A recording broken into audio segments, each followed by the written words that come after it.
My name is Fred Dreyer, and I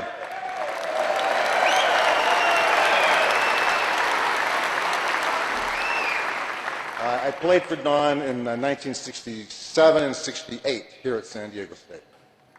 Great years. A dear friend said to me many years ago, a real sadness comes in life when you realize that you're losing the people that knew you when you were young. I think that's true today, as we're all saddened by the loss of our dear friend who had so much influence on our youth. Now, whether you knew Don intimately or from a distance makes no difference at all, for it is in that separation, that space in there, that makes the impact all the more profound. You know, when Mindy called me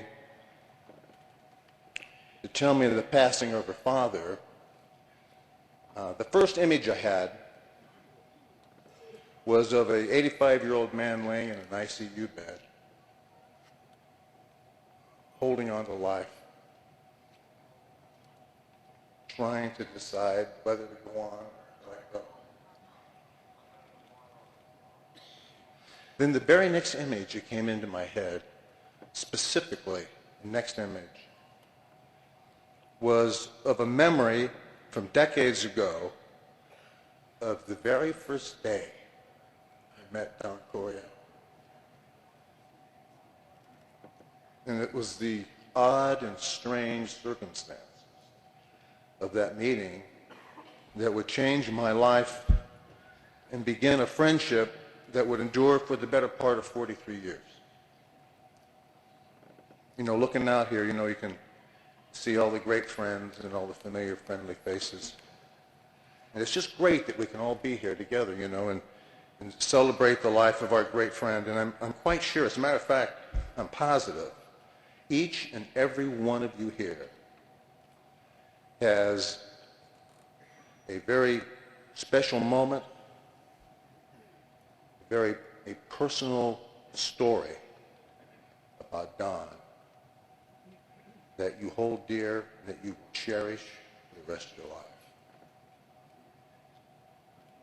And like you, I too have a special moment that I would like to share with you right now. It's January of 1967. I was attending El Camino Junior College, and like all junior college transfers, eager to start my life at the next level. John Madden had just paid a visit to my home, and he was very, very kind to my mother. And John, I never told you this, but how much my mother was so impressed with the size of your feet.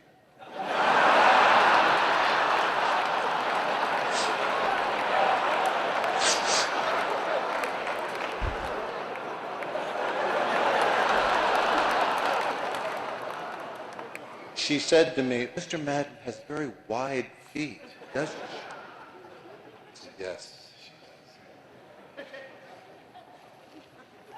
But it was at that visit that John told me, and we went to dinner that night, that he said, "Look, I'm going to get right to it. We'd love to have you come down to San Diego State. I know there's other schools you're looking at." He said, "Let me just tell you something. Football is a means to an end." Remember that, John?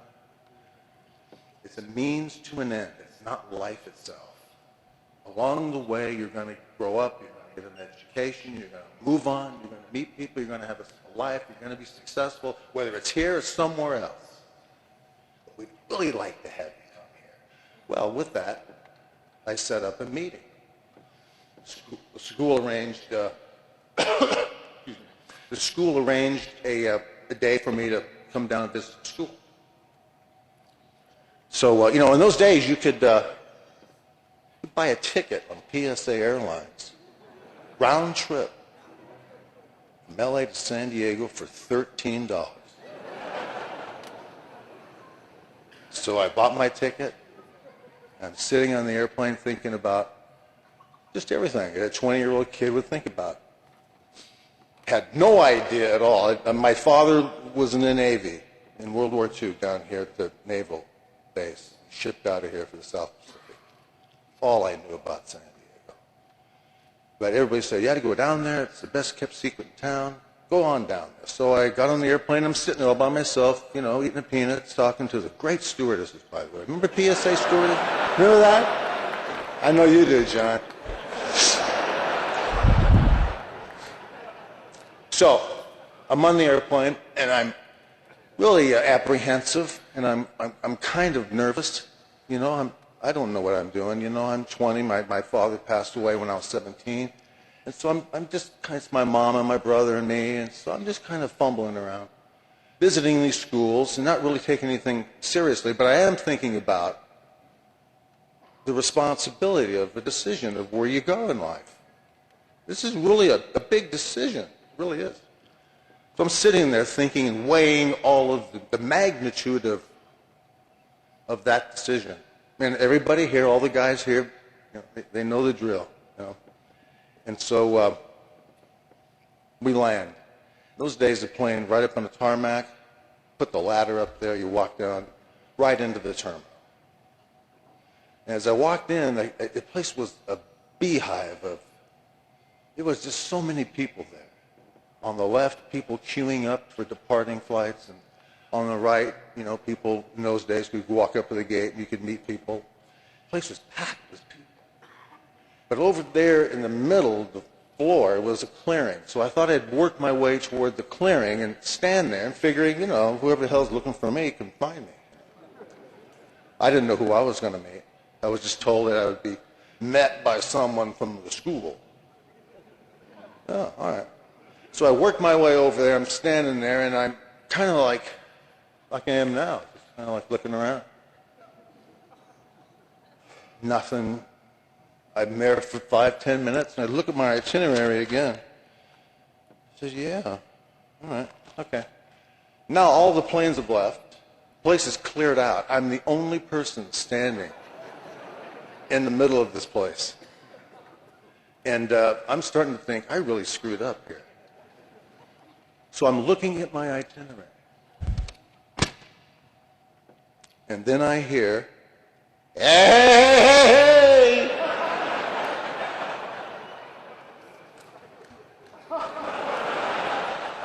I don't see anything. So what the hell was that?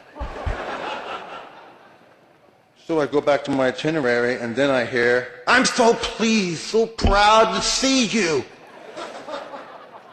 I look around, nothing. I said, no, wait a minute. And then I heard, gosh, how you doing? I turned around, and there he was, this little head sticking out from behind this corner with an arched eyebrow. And he comes walking out. Like he's holding a beach ball between his elbows, yeah.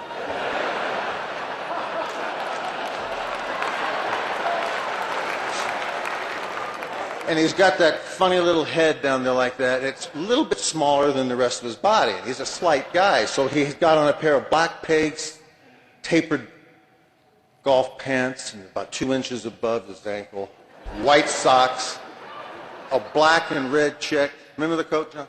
The black and two-button black and red check sport coat, white button-down shirt, and black string tie. He comes out. So I'm standing there looking at him, and I'm here. He leaves from over there and makes this circle.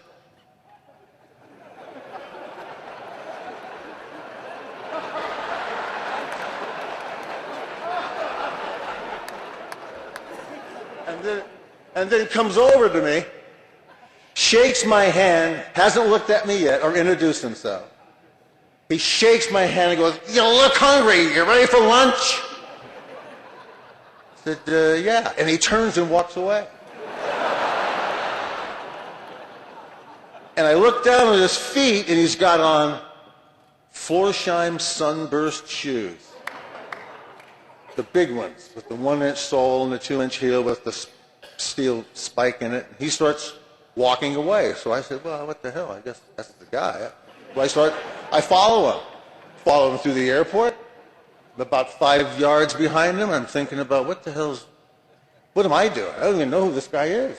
So I follow him out into the parking lot. And as he walks across the cement, sparks are coming from the back of his heel. And he's walking, and he's on a mission. He means it. And so he's walking. We get to a car. He goes, get in! So I jump in the front seat, and he gets in, and he starts looking through his pockets. He goes, oh, hell. And I point to the ignition, and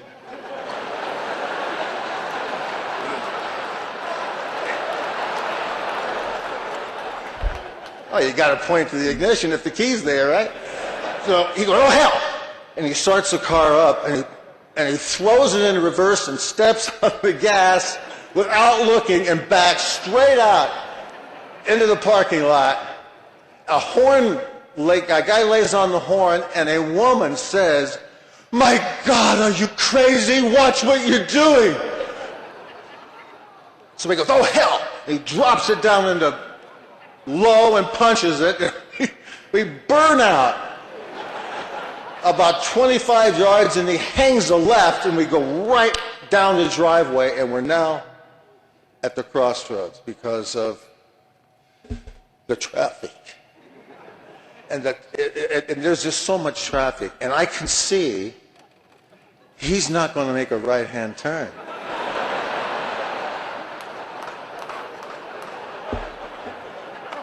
And it's kind of premature in my friendship with this guy at this point in time to tell him, hey, don't do that.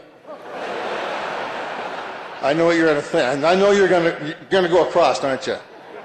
So he's like this. He's not saying anything, and out of nowhere, he punches it, and we go right across the street. He hangs a hard left, and we go right down the boulevard. Horns are honking, and he says, we're going to take the freeway to the school. Well, the school. Now I know the guy works for the school. So, yeah, okay. Now, I have both hands on the dashboard, like that. Somewhere in Sacramento, there is a station wagon in a junkyard with 8 prints dug into the dashboard. So he goes down the street, and then he makes a hard right under the freeway, and then a hard left up the ramp onto the freeway. So I'm kind of like this, and I look out the windshield, and I see a lot of traffic coming this way.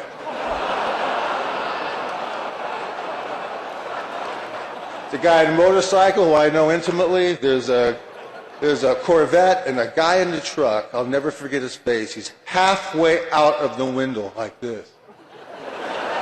Really pissed off. Not any more than I was. Now, I see it, and it all takes place in a blur of a moment. I'm assuming he sees it too. He doesn't. He's going. We're like 60 miles an hour. And I turned to him, and the first thing I ever said to Don Coryell was, what are you, nuts?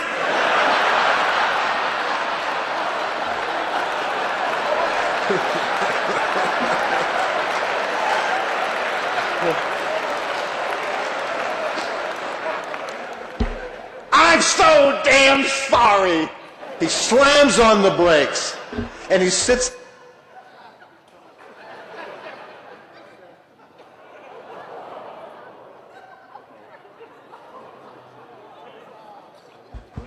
Oh, yeah, here we go. See? I'm in the business. I know this stuff, man.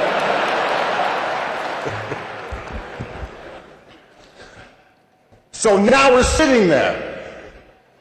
We're stopped. And I said, back up. What? Back up. Just back up. Back up. Go this way. Go that way.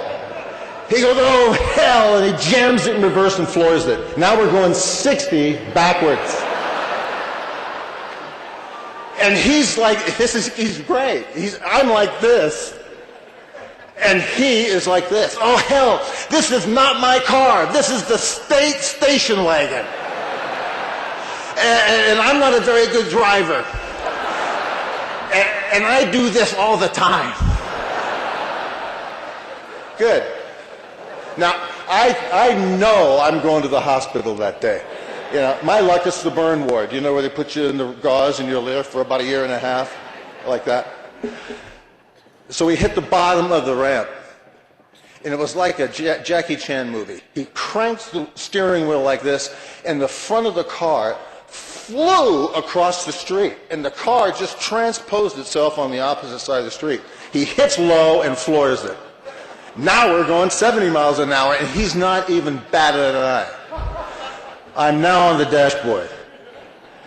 And I said, hey, man, what are you doing? I'm so damn sorry. I'm just so damn sorry. And we'll go back to the school and get some lunch. I said, yeah, the school. Yeah, I gotta meet the people responsible for this deal. Now, he's now driving like this, kind of cockeyed, and he's driving like that. And the front of the friggin' car is going like this. But he's going so fast, he has to modulate his speed with the brake pedal. So we're now going like that. All the way back to Peterson Gym. So we come into a circus stop. We slide in, and I jump out. I'm faster than I've ever been in my life. He gets out, slams the door, and points up. Hey, let's go upstairs. So upstairs we went. Made the turn. First door on the right, right off the landing. We walk into Coach's office. And there, standing in like a bunch of little mannequins, John Madden, Joe Gibbs, Sid Hall, Ernie Zampese. So Coach said, this is John Madden, this is, what's your name? Joe Gibbs. Yeah, that's Coach Gibbs. And that's Sid Hall. And Sid asked me, you want to see some film? No. And this is Ernie. And Ernie's double lighting a cigarette.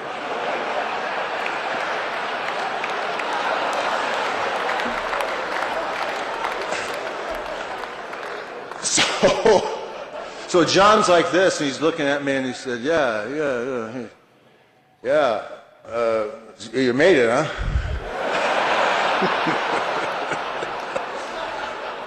Yeah, I made it. So now I'm getting a real good look at the group, you know. And I said to myself, so this is the irresponsible clump of humanity that gave Don Coryell, head football coach, the keys to the friggin' station wagon. Thanks so much, guys. So I look over at Don, he's like this. He's holding that beach ball. And he's dripping wet. He says, let's visit for a minute, then we'll drive down and get some lunch.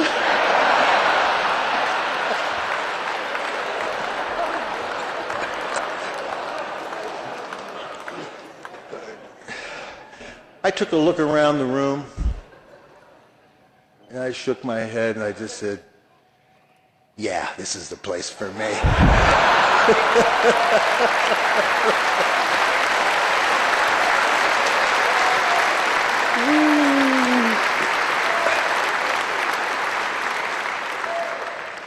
You know, as I tagged all this, you know, everybody's telling these great stories, and the great celebration is that we knew him, we had him for 85 years, you know, although we didn't know him for 85. It seems like we do. I feel like, I knew him for 43, and all of these stories just fit.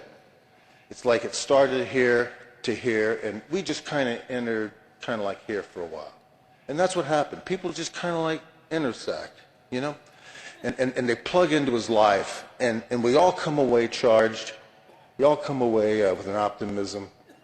And Joe was beautiful when he said it, look around life and see who you touch.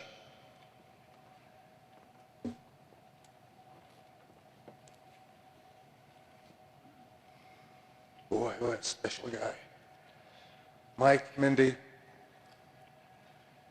you guys were blessed, great parents. And we were the benefactors. God bless you.